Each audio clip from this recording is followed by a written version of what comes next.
may maliit na langaw yung pagkain kakainin mo. Kakainin mo pa rin ba? Di po ba hindi na? Kahit nakakaunti lang yan, masama pa rin yan. Kahit nakakaunting lason yan, lason pa rin yan. Kahit nakakaunting dumi yan, dumi pa rin yan. Ang kasalanan na maliit, kasalanan pa rin.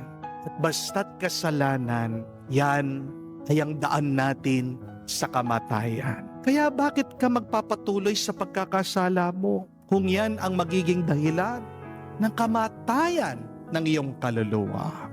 Iwan mo na yan, magsisi ka na, magbalik loob ka sa Diyos. Amen? Kahit na ang dami po sa inyo, pinagdarasal na sana mamatay ng mga kurap, hindi nyo na po kailangan naisin yun. Hindi nyo na po kailangan pagdasal yun kasi ang pagnanakaw, kasalanan, sigurado, mamamatay ang mga yan. Huwag nyo nang ubusin yung inyong lakas sa kakaisip sa kanila. Hindi naman natutulog ang Diyos hindi po ba? Pagdasal mo kapatid, ikaw, huwag kang maging kamuka nila.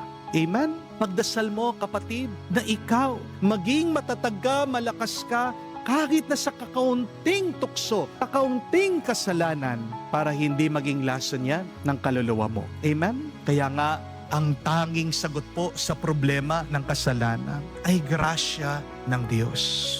Ask for the grace of God to fight sin. Ask for the grace of God to bless the sinners so that they can be converted, to be transformed. Yan yung mas magandang dasal at panalangin.